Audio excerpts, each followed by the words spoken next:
The planetarium, he swore, was closed to the public. The calendar square arrived at 6:07 p.m., neat as a star chart. Science Trust reception, Riverfront Planetarium, late. 2 minutes later, Eli texted, "Don't wait up."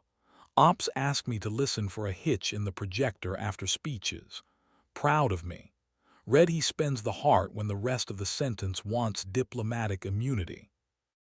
I turned the risotto to the kind of simmer that calls itself maturity and looked across the river.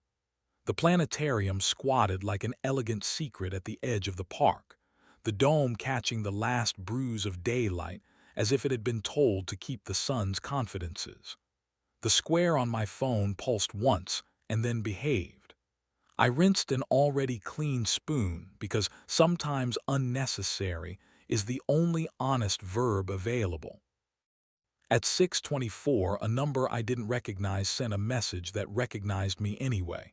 If the reception, in the gallery, why did he just badge the dome catwalk? Staff stare by the loading dock. Reader hates witnesses, cover it and lean. I can hold sweep 2 minutes, signed with a single letter, K, as if the alphabet had leaned on a lens cap and promised not to roll. K knows the dome better than light does. He and Eli trade competence in a dialect of locks and lamp housings. He and I have shared 2 cigarettes beside the HVAC, and once a laugh sharp enough to make a dome cam blink like glass had remembered how to blush. We have not touched. I remember not touching more clearly than most men remember vows.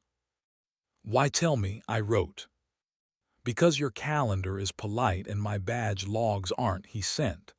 Because he looked up before he swiped. People only look up there when they want oxygen. Because closed to the public is keep out, the way champagne is hydration. The staff stare smelled like warm dust practicing astronomy. I palmed the reader's sulking eye and leaned. The lock remembered mercy and yielded. The climb was a hush carved in steel. When the door gave, the dome's inside world accepted me with the gravity of a promise. He was where Kay said he'd be.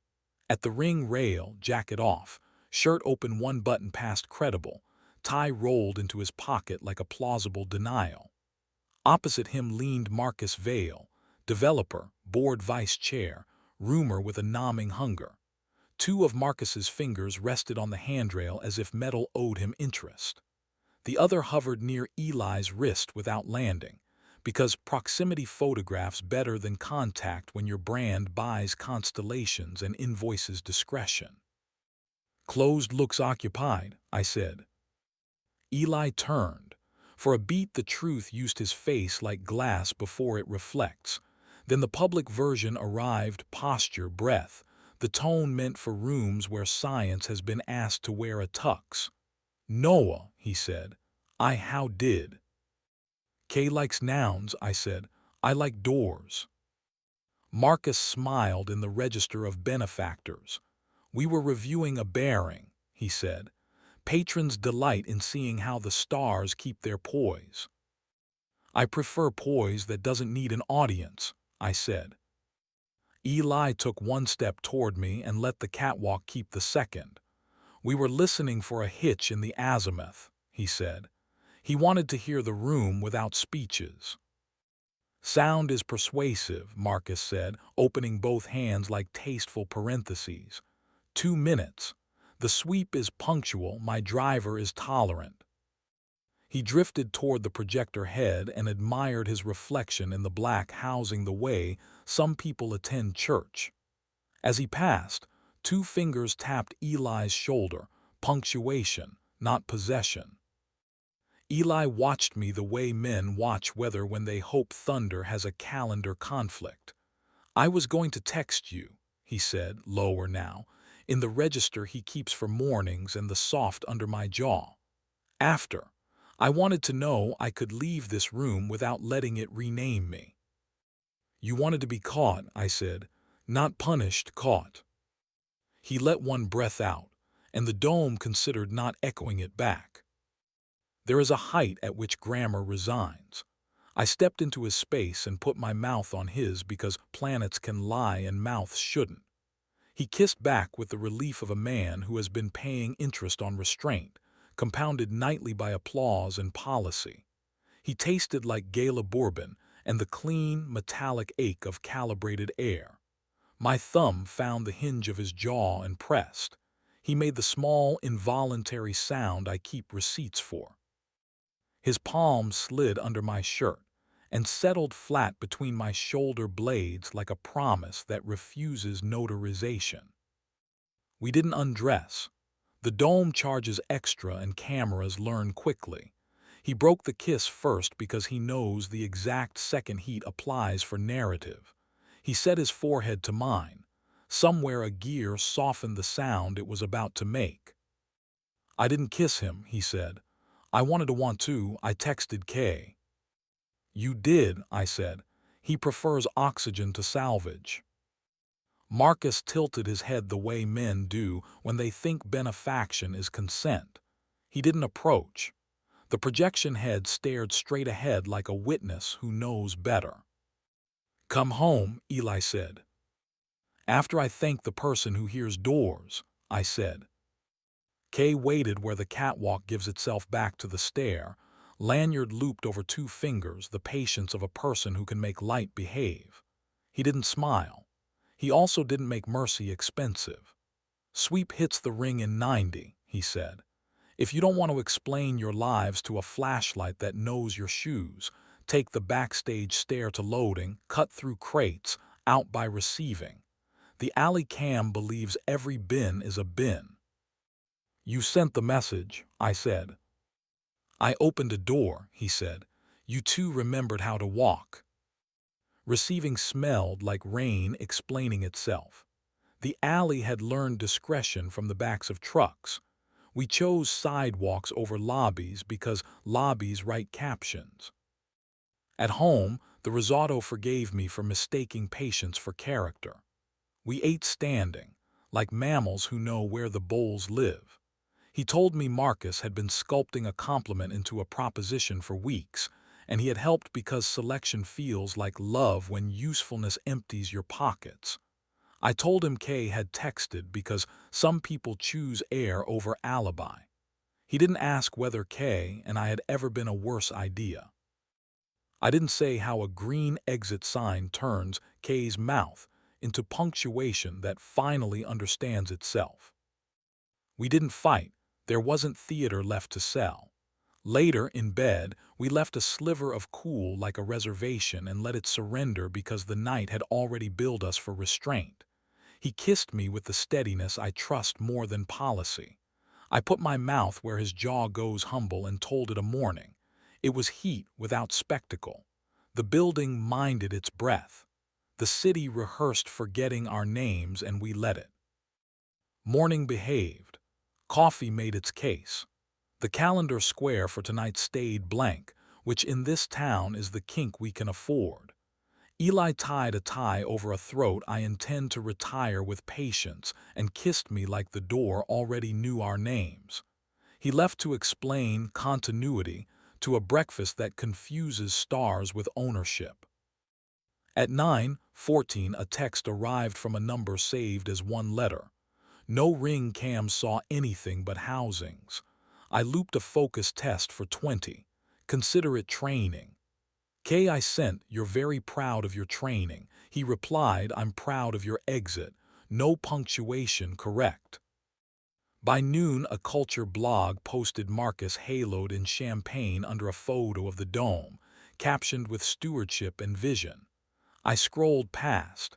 It wasn't our room. At 1:21, Eli sent a picture of our kitchen plant basking in a dutiful square of sun. Room exists, he wrote. The week pretended to be an ephemeris you could trust. Marcus sent a revised pledge with fewer adjectives and more commas. Eli read until commas behaved like a harness and set it face down. He pressed his forehead to my temple for 7 patient counts. The air remembered its job. 2 nights later, the planetarium hosted Night with the Sky, honest wristbands, real families, children learning that darkness can be kind. We went together, because sometimes the correct grammar is plural. Kay nodded once from a shadow like an usher who mistrusts applause. Marcus shook Eli's hand while a photographer tried to make constellations confess. A reporter asked about legacy. Eli pointed to a technician kneeling to show a boy how to balance a lens without scolding and said, "Legacy is what keeps rooms gentle." And the reporter wrote it down like she'd earned a truth. On the walk home, we cut along the tram line where Sparks practiced patience. Eli slid 2 fingers into my back pocket in the way that says not mine but here, and the knight did the decent thing and looked away. We burned the bread and ate it anyway. At the bedroom door he kissed me the way good sentences land, without ornament, unavoidable. I answered as if verbs were the last honest currency. It did not stay tidy. It never does here. An anonymous account posted a grainy still from a service cam, 2 silhouettes at a rail, one hand too near to be polite. The caption invented entanglement, the comments rented outrage and billed by the breath. I set my phone face down beside the plant and watched the plant win. Eli texted a different image. Backstage lab at noon, Kay showing a teen volunteer how to seat a bearing while a temperature plot confessed contentment. "Our version works for a living," he wrote. Sunday arrived with rain that remembered its lines. Kay texted, "Dome is quiet. Want a stool where nobody sells you a seat?" We went. He poured us paper cups of coffee that tasted like competence and showed us which sensor lies first, why you never trust a door that apologizes, and the tiny change in hum that means the gear wants kindness. He didn't flirt with anything, not even the truth. He stood with his hands in his jacket pockets and told us a joke about rich men who think orbit is a metaphor. I liked him better for refusing to be necessary when he didn't need to be. Midweek, the foundation staged a press moment to announce scholarships for aerospace tech apprentices. Eli spoke first, about bolts and volunteers and the joy of maintenance, the only speech that ages correctly. Marcus promised to help the city meet its hours on time, a sentence that managed to spend nothing and still collect applause. After, he shook Eli's hand and then looked at me with the careful respect of a man evaluating whether he cannot purchase. "You're both very good at exits," he said. "Practice," I said. He laughed because it was the only honest thing left on his card. A columnist with an adjective habit suggested Eli's access came courtesy of private tour. The piece included a photo of housings that could have been any housings and a paragraph that could have been any rumor. The comments did their choreography. I carried the plant to the sink and let water talk to its roots like a promise we could keep. That night, we turned our phones face down and cooked like people who still believe heat tells the truth. On a windy Thursday, Kay sent a single word, weather, and we met him by the shutter track where rain negotiates with metal. He showed us which drain floods first, where to stand when lightning auditions near glass, and how to hear the almost silent pause that means the motor will miss its cue without kindness. He didn't ask about the photo. We didn't say his name out loud. 3 people wide beneath a building that decided to forgive, we let the storm remove adjectives we didn't need. Life kept refusing to be purchased. Marcus kept sending commas that wanted homes. Eli kept returning them with better ones. The plant kept inventing a shade of green that turns vanity domestic. We kept our calendar squares blank on purpose, because blanks are the only promises rooms respect. Sometimes, near midnight, we walk past the planetarium and look up. From the street you can't see the hand that hovered like punctuation, or the small, decent posture of a man who teaches heavy air to be gentle. You can only see a disciplined glow pretending not to belong to anyone. That's as it should be. We circle the block and go home without letting the dome perform at us. He takes my wrist like a man reteaching himself the grammar of doors. I think about the ring and the 2 minutes that were enough, about how some rooms try to own you and others teach you how to leave correctly. Sometimes I think about Marcus paused by his reflection that wouldn't obey him. Sometimes I think about Kay's line, "I opened a door," and how it's the only biography I want for this version of us. Tonight's square is empty. We're leaving it that way. Let the planetarium keep its dark and the city its applause. We have the loading bay, a plant we refuse to let die, and the quiet grammar of a decision that knows where it belongs. Not in the rumor, not in the photo, but in the mouth that learned to say come home and mean it. If we get caught again, let it be by each other. The rest of the world can rehearse wonder. We'll be in the room that doesn't need it, counting breaths until they sound like gears settling into kindness, and a morning we can afford, and calling that enough.